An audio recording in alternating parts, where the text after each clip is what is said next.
Alice had righted herself of size, but she still hadn't the slightest idea of which way to walk to reach the garden that was at the entrance to the rabbit hole. By and by she came out into a little clearing in the woods, and found herself faced with a large and finely dressed frog. Good afternoon, Mr. Frog. Is this your house? No. Oh. Well, I'd like to ask someone how to get back to the garden. That's where I came from, after I came down the rabbit hole and out of the corridor. If you don't know, I'd like to ask whoever lives here. They're inside. I say, aren't you a footman?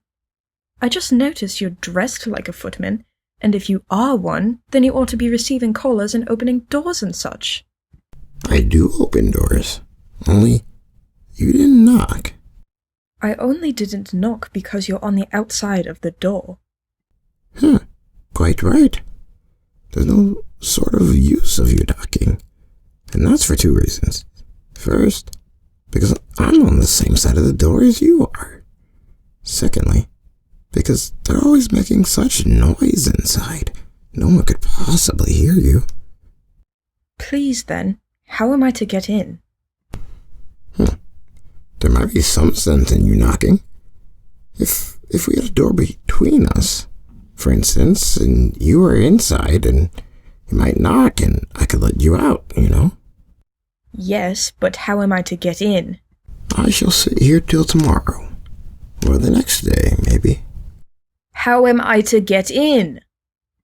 Are you to get in at all? That's the first question, you know. It's really dreadful the way everyone argues here. It's enough to drive one mad. I shall sit here on and off for days and days, I think. I shall sit here on and off. But what am I to do? Well, anything you like. Oh, there's no use in talking to him. He hasn't any sense. Frog, I'm going to walk right past you and enter this house uninvited. Do as you like. I intend to. Only be careful in there. Only be careful in there. Be careful. What did that mean?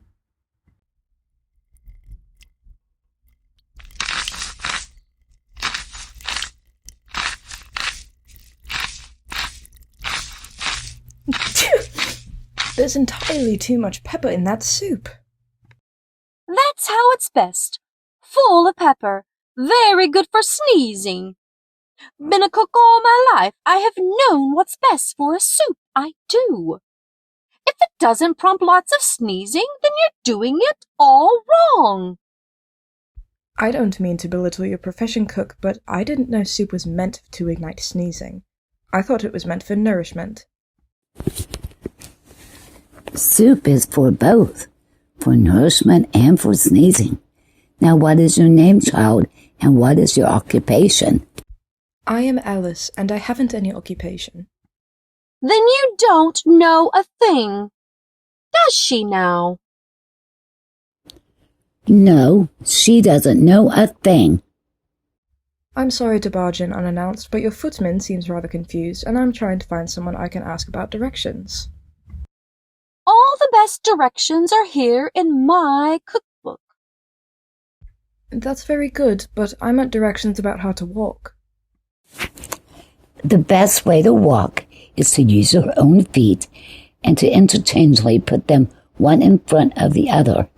I make that advice a present to you, a present from the Duchess. Oh, you're a Duchess. I didn't know I was coming into the house of a Duchess. I've never met one before. Good afternoon, Your Grace, and how do you do? How do I do what? Never mind. Please, would you tell me why your cat grins like that?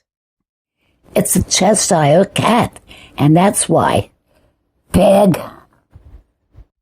Pig? That's her baby's name, Pig. And how it suits him.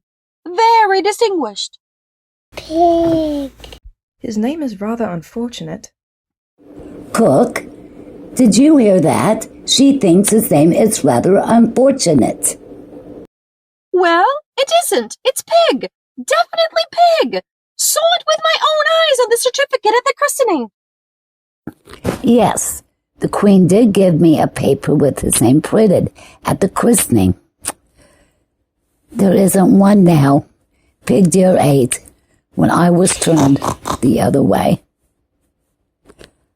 Good thing you didn't name him Rather Unfortunate. It's so long it wouldn't have fit on the paper. I suppose it doesn't matter what his name on the paper was, seeing as he ate it. I could call him anything I want to now. Do you like Rather Unfortunate? I can't decide. What do you think, girl? Well, between being named Pig and being named Rather Unfortunate, I'm not sure what to say. Your cat is grinning at me again. I didn't know that Cheshire cats always grinned. In fact, I didn't know cats could grin. They all can, and most of them do. I don't know of any that do. Well, you don't know much, and that's a fact. She also doesn't know the main ingredient in every soup is pepper. Lots and lots of pepper. Must you add more? The air is so thick with pepper I can scarcely breathe. Are you insulting my cooking? No, it's just... I'm the best cook? I know.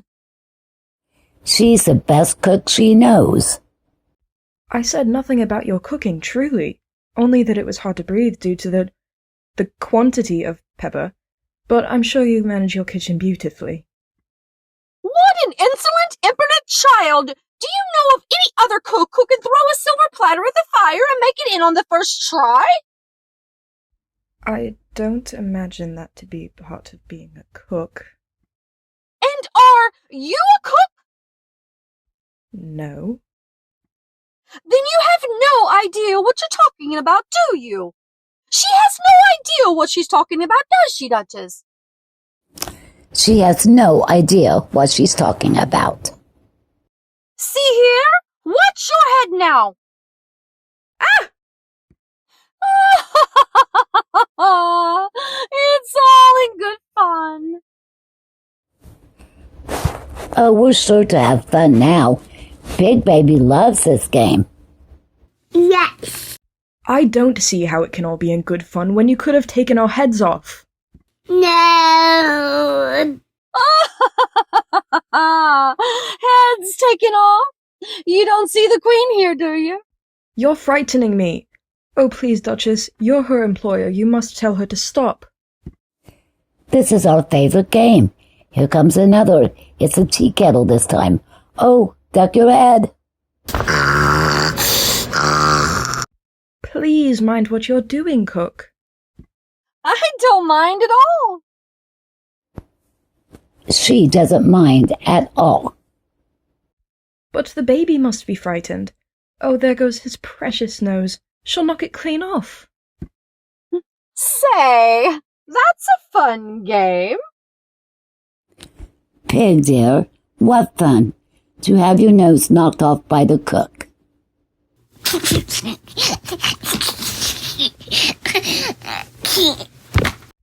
Do let me hold him. If I don't take this child with me, they're sure to kill him in a day or two. I must steal him away. Wouldn't it be murder to leave him behind?